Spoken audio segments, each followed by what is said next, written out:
সম্প্রতি ফেসবুক আর ইউটিউবে একটা আলোচনা বেশ জোরে চলছে।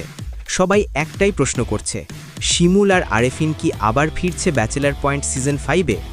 আবার অনেকেই বলছে বাচ্চু ভাইও নাকি জেল থেকে মুক্তি পাচ্ছে।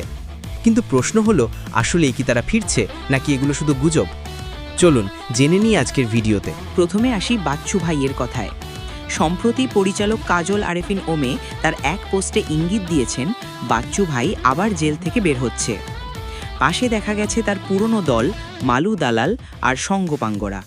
তাহলে কি বাচ্চু ভাই আবার কোনো নতুন ষড়যন্ত্রে নামছে, নাকি পুরনো ব্যবসার মতো এবারও মানুষকে নতুনভাবে ঠকাবে? হাজার হাজার লাখ লাখ মানুষের মাইরা আমি আজকে এই জায়গায়। সব উত্তর লুকিয়ে আছে ব্যাচেলার পয়েন্টের পরের পর্বগুলোতেই। এবার আসি শিমুল শর্মার প্রসঙ্গে। ব্যাচেলার পয়েন্টের অন্যতম মজার চরিত্র শিমুল কিছুদিন আগে অভিনয় করেছে শর্টকাট নামের একটি নাটকে, যা মুক্তি পেয়েছে ওটিটি প্ল্যাটফর্ম বঙ্গতে। এই নাটকের শুটিংয়ের কারণেই কিছুদিন ব্যাচেলার পয়েন্ট থেকে শিমুল অনুপস্থিত ছিল।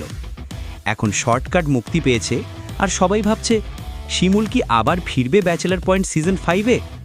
তুমি কি চাও শিমুল ফিরুক? কমেন্টে জানাও। এদিকে দর্শকদের মাঝে আরও একটা খবর ছড়িয়েছে, এই সিজনে নাকি ফিরছে আরেফিন, ব্যাচেলার পয়েন্টের অন্যতম প্রধান চরিত্র, যার উপস্থিতি মানেই ছিল হাসি, শান্তি আর ভিন্ন এক ভাইব।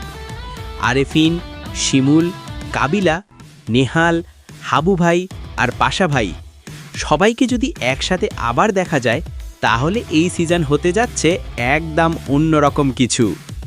কিন্তু আসলেই কি তারা ফিরবে? সব জানতে হলে দেখতে হবে ব্যাচেলার পয়েন্টের নতুন পর্বগুলো।